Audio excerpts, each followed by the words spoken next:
now unmuted. Welcome back, Michelle Schneider.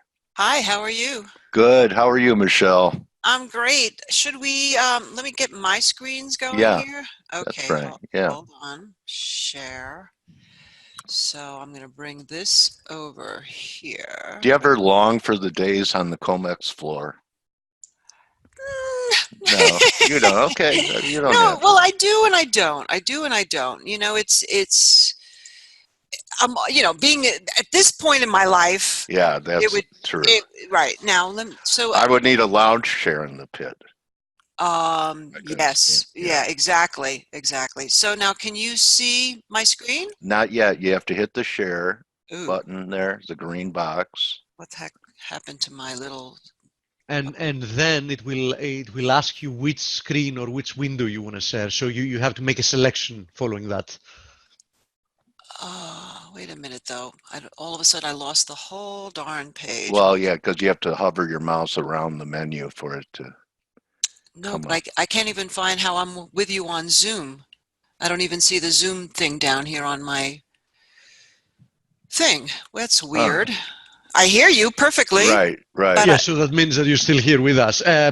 Sometimes when you minimize it, Zoom becomes like a little small window at the top right of the screen. Just look for it there. I see it. Okay, I got it. All right, You so see? now, yes, I do. So if I click on that, can you see it? Sure. First of all, you have to mark. Yeah, there you go. Something's coming up. Okay, great. Got you, Yep. Michelle. Excellent. Okay, so here we are wrapping up 2019. Go ahead, Michelle. I really don't even have to ask you many questions. I know you have, a very holistic approach to putting all the pieces of the puzzle together. What are you seeing? Well, I heard you, it was interesting because I listened to the last 5 minutes of you and Steve talking, and so I heard a little bit about your viewpoints on the metals and also on the bonds. And it sort of fits into something that I've been looking at going forward, which is that with the global zero interest rates and the United States still relatively dovish, and having low rates, although being higher than anyone else, the situation, for the Fed wanting to raise inflation, number one. And then on top of that, you have the dollar, which I had written a blog on November 14th saying that that was the top of the dollar. And so far, that turns out to be the case. And so if the dollar continues to climb, we're already starting to see some impacts of the possibility of slowing growth, even though the market is back up again today over the last couple of days. But we have seen some stats that way, and the possibility of inflation starting to peek its little head. So initially, I don't see any major changes to monetary policy, but at some point, they may have no choice but to tighten a little bit and raise those rates. But I don't think we're anywhere near that at that level right now. So we can look way out, but it's irrelevant to what's going on right now. And what's going on right now, besides a tremendous amount of market manipulation, needless to say, is that that's exactly what it is. I mean, we have certain things that are given. We have as we just said, low rates. We have a weakening dollar. Number two, we have corporations who pay no taxes, who can borrow money for basically zero, who have been buying back their own stocks. Those are all the givens. We have global concerns, Germany, Mexico. We have trade issues with lots of rumors. And that's I think the X factor that really moves the market around and can get very frustrating to both the bulls and the bears. So if we look at the charts and try to get rid of all the noise and see what's going on here, if we just take a look at the S&P, nothing has changed in terms of phases.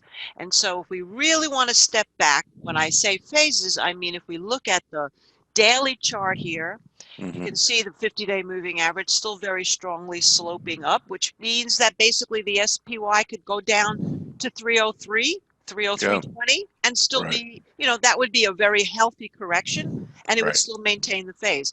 That's why I was almost a little disappointed that we stopped, yesterday and turned, I mean, 2 days ago, and then turned back around. Now you can see that the 10-day moving average here turned out to be a little bit of resistance, and Right. now pre-market we're gapping above it. So that probably means that unless we start to see some negative tweet come out about China or the United States or more tariffs, et cetera, the market is still happy. I mean, it's just really happy. So let's take a look at IWM. I think we could go to that 30-30 level. That's where a lot of people consider the market breaking out. So you have confluence between a breakout and your moving average there. So And I think that IWM wants to see its all-time high for several reasons. Number one is yesterday, it did clear the 10-day moving average while the other three indices did not. It closed above it. Number two, you can see this channel breakout that went back for the whole year. And all we've done is test it, and we didn't even get quite down to it this week, right? So that's number two. What's the all-time high? 72? Yeah, 172 and change, I think. Yeah, 170, actually 173.39 to be exact. Okay. So, and does this mean that the rally is broadening, that the small caps are starting to hold up better on declines and outperform on up days? Well, yes, we started to see that in the last couple of weeks. But remember, I think the last time we spoke, I said that until we see the participation of my economic modern family in this rally, that it was suspect. And now in the last week, we've been starting to see the participation. However, let's have perspective on that participation where SPY and Qs and diamonds made new highs. This, we're trying to say, participates to getting back to its old all-time high. Right. So then if you look at up here in the monthly chart, you have a Bollinger Band, and that sits right around where the old all-time high is. So I think at this point, unless we start to see, and we're going to look at what I think would be an interesting indication, fail, we'll take a look at that in a moment, then I don't see any reason, like I said, except for the fact that we're always one headline away from disaster, for this not to move up. And of course, we know the administration wants the market to stay up because that's the one solid they have that they can tell people is the stock market is on all new highs. So let's go to the weekly chart. Except on down days, and then President Trump says, "Oh, I don't watch the stock market." Yeah, well, that's not. That's what he said. I know that's what he said, but all right, I'm just being a reporter. Yeah, well, he says a lot of things, and that's one of the reasons why the market is so incredibly versatile. The market is famished. Oh, that's your name. Oh, okay, go ahead. Famished. All right, so here, this is, to me, this is the whole picture, right? This is the dysfunctional family. That's functional. So we just looked at the weekly on IWM, the Russell 2000, so here it is again, in pretty good shape. You know, that channel I showed you we broke out of, we're still there. If we come back into the channel, which would be really basically a break, let's say at around 157.50 in IWM, trouble, at least more correction. If it holds up here, like I said, it looks like it wants to at least prove that it can go to its old high. If we move over here, this is the regional banks, very interest rate sensitive with the regional banks. But this too has managed to hold up over the moving averages. And by the way, we're looking weekly charts. And once this thing can get through its 2019 highs, which is right around here, up around 57.50, then that might be the indicator that Steve was talking about, that the rates are actually starting to rise a little bit. Well, do they have to rise or just steepen? Oh, you just got very muted. Oh, do they have to rise or do they have to, can they steepen without much of a rise in interest rates? Like yes, the 30 either way, but I still all of a sudden can't hear you very well. And I How about now? Huh? No, it just sounded like you went underwater. Oh, how about now? No, same. You were so clear like before 2 seconds ago. Okay, well, just go ahead with your presentation then. Okay, so now let's this is another big key right here. Of course, we always talk about the transportation sector. And this too has been holding up, but it can't seem to get through. This is a 200 level right here. We get through 200, then there's nothing that's going to stop this market, or at least IWM, from trying to get up to that 173 level. If we fail under 190, obviously we have the 50-week moving average, then we start to be more cautious. And I'm saying this all giving levels, but right now the picture is still very bullish all around.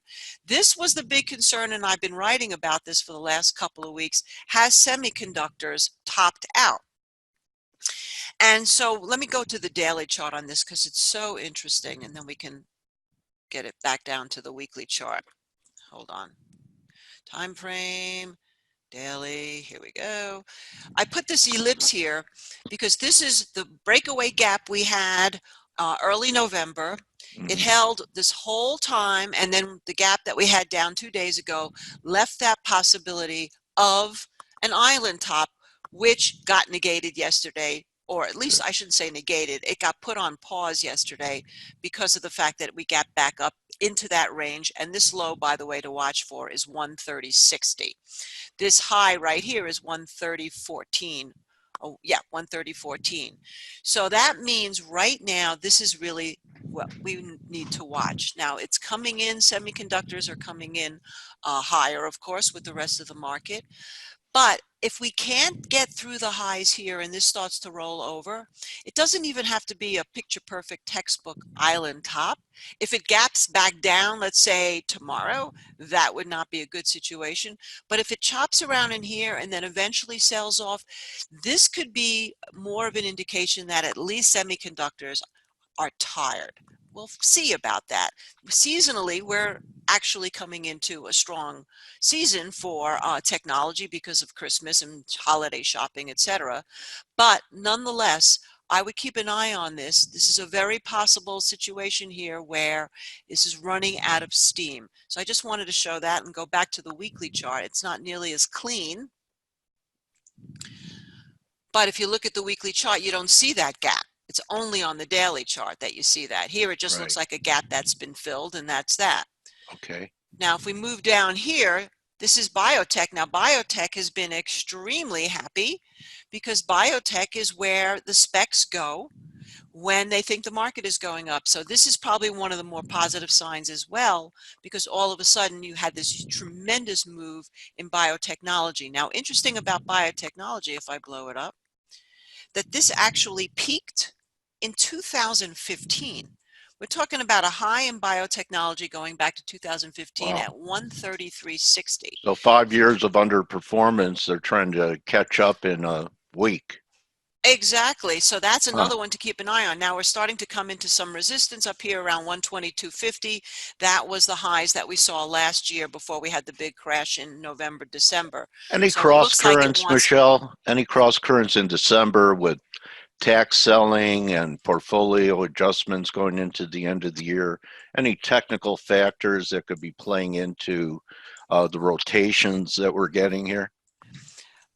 Well, as I said, I think the biggest rotation that we're seeing, as we've started to see a lot of money coming into biotechnology after years of it underperforming, definitely means that there is still a flow of bullish sentiment, and that in terms of the end of year, I mean, you can't really have a hard and fast rule anymore about end of year tax selling or anything like that.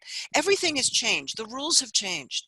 So I don't even look at the old rules anymore. You know, seasonally, we're supposed to be getting into a Santa rally here. Let's see if that happens. But also you have, like you say, tax selling. Low participation volume goes down. But then we also have FOMO, fear of missing out, and people going, wait a minute, last year we had this major sell-off in December. This year, I don't want to miss new highs. So anything goes. That's how I look at it. Okay. And then I think to me, this is going to be one of the biggest keys right here. This is the brick and mortar retail. You know, Amazon went down a lot, and so has a lot of the brick and mortar retail stores. Not all of them. Some of them have seen great action, but this in particular shows where the brick and mortar is. This is retail. And right here you can see that we're holding desperately onto the 50-week and trying to hold above the 200-week. And so essentially this high, which is the last swing high we had early November, which at 45.41, if it can get through that, then I think we can start to see a move up in retail. Now, do we need to have a move up in retail like we have, let's say, in NASDAQ or in semiconductors or in biotechnology? No. What we do need, though, is at least to see some level of that continuing consumer positive sentiment that is being credited for a lot of the move in the market. Is, people going out and spending money. Record debt, of course, is another problem, but nobody seems to care about that either. How about So, this, Michelle? What seems to be going on, you showed the semis, which have been leaders and on fire for a long time, that people are coming out of higher valuation stocks and looking for anything that's cheap and hasn't moved yet. well, that's a very good question. And actually, if I can get into my market gauge site, we actually have a value versus growth ratio chart. So let Oh, me see if I okay. can get in there and show you that, because that was a trend that was starting and then it switched off. Yeah. And now it's possible that we could see that coming back again. So Okay. let's take a look here. Tools. Because even the trannies started acting better, and they've been underperforming for a long time. It's almost like rotation into underperformers and taking money off the table from the comets and shooting stars. Right. Is the way it Okay, kind so of what do we feels have to here? me. This is just the regular old, let's see if we can find risk gauge. I'm sorry, I have to log into the site.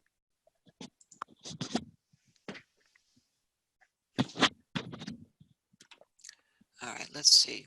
So we want to see, well, first of all, let's take a look at the ratio on SPY versus utilities, because that's often an indication right here.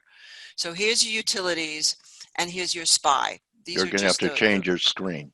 right. Here's the ratio. So right now you can see that the SPY is actually starting to underperform the utilities a little bit. But I don't know if that necessarily means very much at this point. It's just something to look at. I want to find the one that you're looking for, which is the Value growth. growth versus. Oh, good. And you'll probably have James, to. James just walked in. Let me Oh, ask him. James, all in right. which part of Big View would be growth versus value ratio chart? He'd have to look at it too. It's I just know okay, this off the Michelle. top of my head. All right, why don't we, we'll save that for next time. I'm still seeing your original screen, so we'll just stay with this. And you have an update for us on the commodity sector, which, Yeah, let's take a last look at time commodities. Let's you go. Let's were, go there. really turning positive on some of the different commodity markets, and you caught that big run in metals, and you start showing sugar and things Oh, like let's that. look at sugar, because yeah, it's under. Yeah, it's all right. We moved on. Thank you. All right, let's look at sugar. This is the continuous contract of sugar. I'm so glad you asked about this, because sugar, which has been underperforming and this year made new lows, is now, you can see, having this beautiful Nice. base. Here's the daily chart. Here's the weekly chart. So we haven't cleared that 50-week moving average. Here's the monthly chart, which means, you can still see how well it's underperformed everything else. But if we just look at this, what we're seeing right now and right into the opening this morning is all of a sudden sugar starting to perk up a little bit. And why do I watch sugar? Because sugar is this interesting indicator, not only of, just basically there was been some beet damage and stuff like that, so regular crop conditions, but it also is an interesting indicator of early signs of inflation potential. And this is historical. It started in 1974 when sugar shot up like tremendously, long before the oil and the metals did. Then in 79, 80, sugar shot up again, not as much as gold and silver did, but nonetheless it went along for the ride. And now, even though we've had moves in gold and silver and the miners, they're all basically in ranges at this point, sugar is starting to show signs of life again. So it is possible that regardless of what's going on in equities, this 100-year low ratio between commodities and equities is going to start to narrow, and that really still, I believe, is a good opportunity for 2020. Let's take a look at the agriculturals too. Okay. Now, this has also been all over the place, very, very sensitive to tariffs because China hasn't really been buying our agriculturals. So this is another good place, I think the most reliable place to look to see if there really is a trade deal or not. Because if there would be, then you would start to see DBA, the agricultural ETF Right. that holds corn. Do you see any erosion in DBA like you do on some ETFs that are, like bearish ETFs on equities, or that doesn't really happen in You know what? DBA? I'm still having so much trouble hearing you. I Okay. heard everything until erosion, then I didn't hear the rest. Okay. That like certain ETFs have they're almost like options where they have a cost and they erode as time goes on. DBA is not like that, right? No, but DBA costs a lot of money. Because it has such a low volatility and such a small range, this 0.11 indicates that it trades about 11 cents on average per day trading range. Yeah. It ties up a lot of money. So that's something that people need to be aware of. So you can look at some of the individual grain ETFs, but what's interesting, I want to point out, because let's look at it for information. Look what's happening here. Here's the 50-week moving average. Right if we there. scrunch this up right here, Mm-hmm. Yeah. this has not been above the 50-week moving average since 2018, basically early summer. So now here we are, Knocking at the coming door. and bumping up against it, bumping up, bumping up, bumping up. If we can clear, if this gets through 1630 on a weekly close and holds, then that's another indication that food prices are going up. So add up sugar and add up food, and we can finally start to see, like I said, not only commodities playing a little bit of catch up, but what is going to happen, what would be the end result with equities. It could actually turn out to be a positive for equities initially, because initially it'll be seen as global demand increasing.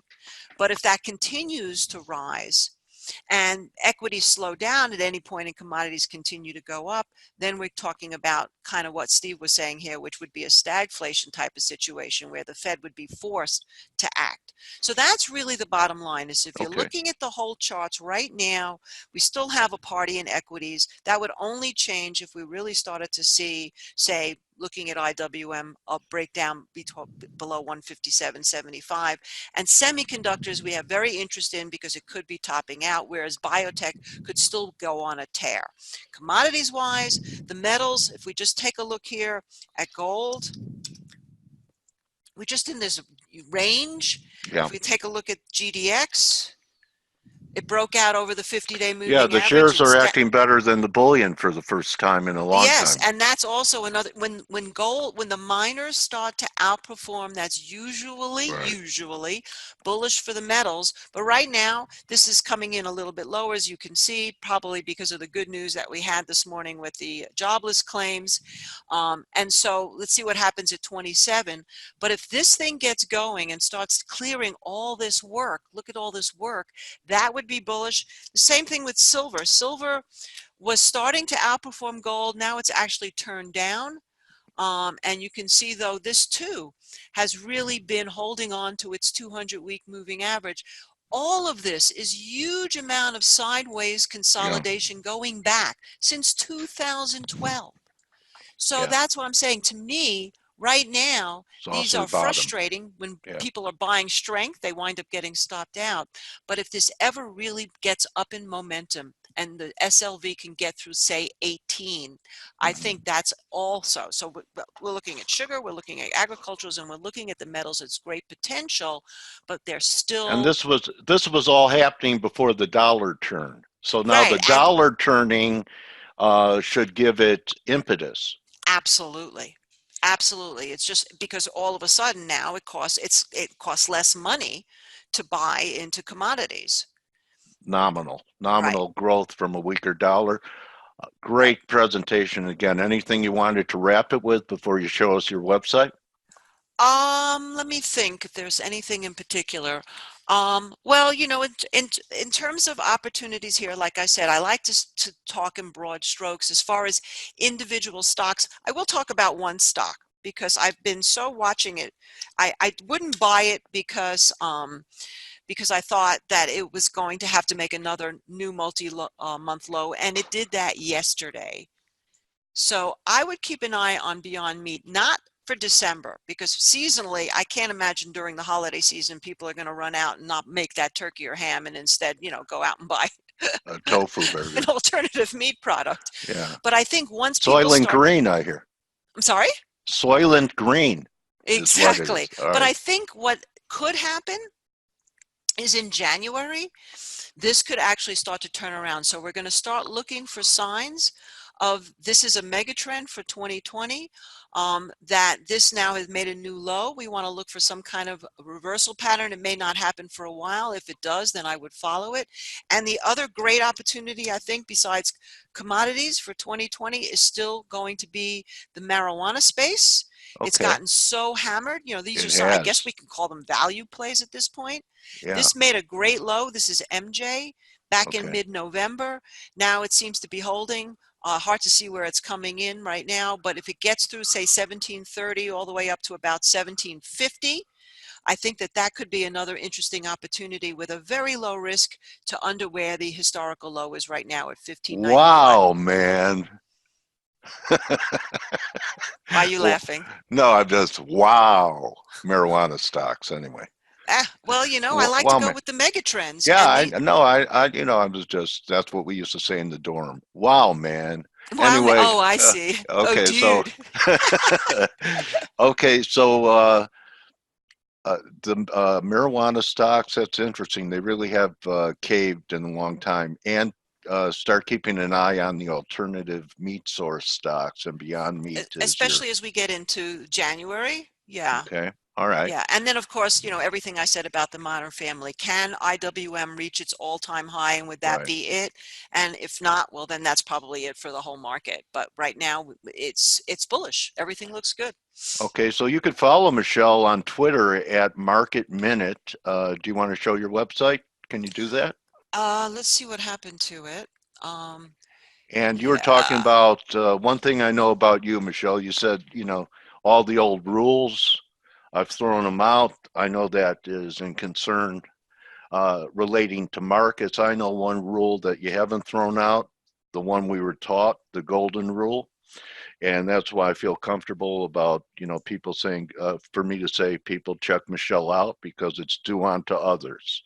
And thank you very much for being here. And are you able to pull up your website? Okay, well, I have it up, but I guess it's not Okay. being shared on the screen, which is interesting. Okay. And the Wait a website minute. name again is? Market gauge. Hold on. I Okay. figured out a way to do Oh, it. yeah. You have to stop sharing first and And then, right, then I then, have then show the screen. share. And then I can show the screen here, share, and blow this up. How's that? You see it? Good. Got it. Okay, there's my website, Market Gauge. There's me. There's my book, Plant Your Money Tree. And we have lots of great free analysis on here. This is Keith does, oh, that's my daily. Keith does Okay. a weekly outlook with a video. And Jeff just yesterday put out a new trades and tutorials, the end of bulls run in semiconductors question mark. So that's Okay. our free content. And we have some really excellent tools as well for you guys to take a look at in Market Beat. Besides our commentary, you can take a look at Big View and some of the indicators I was showing you before, right here where it says Big View. So have a look, and if you have any questions, get in touch with me on Twitter or through email, or anyway, actually, I'm pretty easy to find. Happy Hanukkah, Michelle. I hope that all the things we talked about are like the candles on the menorah and light up your bank account. Oh, thank you very much. Same to you. Have a very happy holiday, and I look forward to talking to you again in 2020. It's a promise. Michelle Snyder at Market Minute and at Market Gauge is her website. Thanks so much, Michelle. All I right. appreciate you coming in and clarifying some things and updating your views. Always edifying. Great. Thank you, Dale. You take care of yourself. All right, that's it, everyone. And we'll see you for the NFP tomorrow and wrap up the week. Remember, don't just count your pips, count your blessings, and be one for others. And that's a wrap for me. Adios.